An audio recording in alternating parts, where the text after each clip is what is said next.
face away.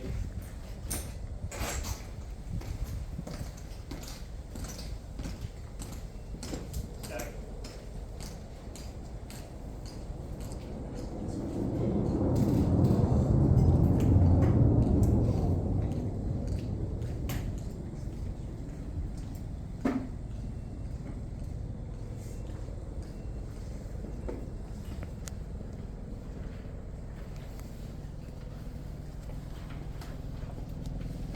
Everybody please silence your phones if you have them on ring.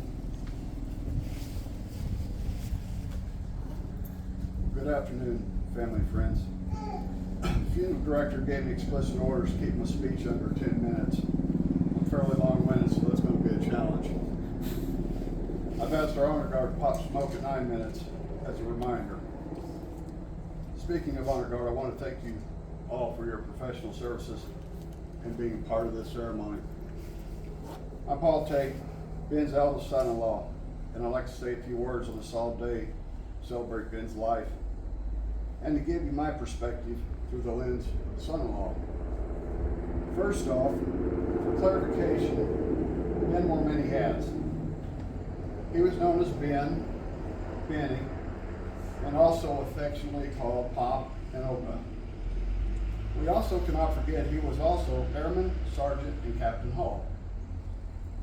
As I dove into Ben's military records preparing for this event, two things were very clear upon my research. First, I believe he had a best friend or was blackmailing someone at the Air Force Personnel Center. Every assignment he had was either in Europe or some choice hunting and fishing mecca in the U.S. Not sure we will ever find the truth out on that one. Secondly, trying to decipher his DD-214, which is your records of service, it was like solving a Rubik's Cube. Me personally, I have one. He had 5 at least, but he was always an overachiever. So Ben enlisted in the Air Force in 1963, only 16 years after the Air Force became its own branch of service. He started out as an airman basic, and his career choice was in the medical field as an operating room technician. After 15 years as an enlisted man, he had to make a tough decision. Ben was a senior master sergeant by now, with the line number for chief, master sergeant, the highest enlisted rank. The decision was, do I pin on chief, or do I cross over the dark side and become an officer? Well, we all know how that story ends.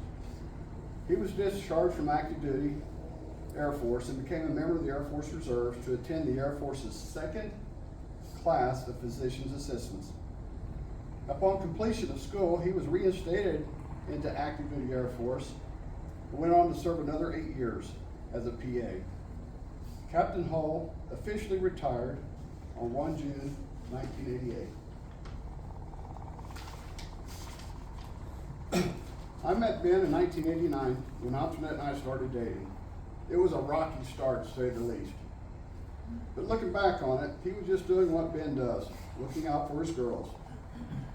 Fortunately for me, he likely realized I could do a pretty good job taking care of his daughter, so he brought me into the fold.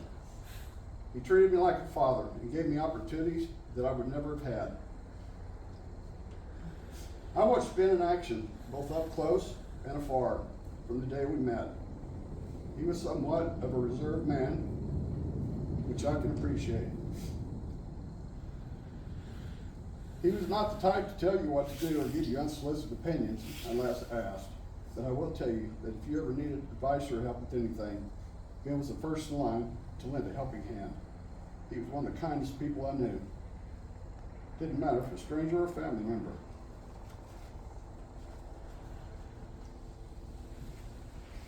Ben also loved the outdoors. This was certainly our common ground. He was always planning his next fishing or hunting trip, or maybe a climb to Mount Kilimanjaro or the Grand Canyon. I fondly recall the many adventures we had together. Montana elk hunting, deer hunting in Kodiak, or fishing in Canada. My belief is that he used the outdoors as a connective tissue with his family and friends. and I'm sure everyone in this audience could spend hours telling similar stories of the time that Ben, Pop, and Opa. Ben was one of the smartest men I knew. He could school you on how to invest your money, fix a car, build a house, tie a fly, or just be a loving husband, father, and friend. As I often replay our relationship for the last 36 years, I am absolutely proud to have been part of his family. Ben, Pop, Opa, we miss love very much. We know you're smiling upon us today, and I'm confident our paths will cross again, my friend. So in closing, I'd like to leave you with a quote from William Wordsworth. It reads, "The best portion of a man's good life, of a good man's life, is a little, nameless, unremembered acts of kindness and love." So we love you, Ben. Ladies and gentlemen, please stand.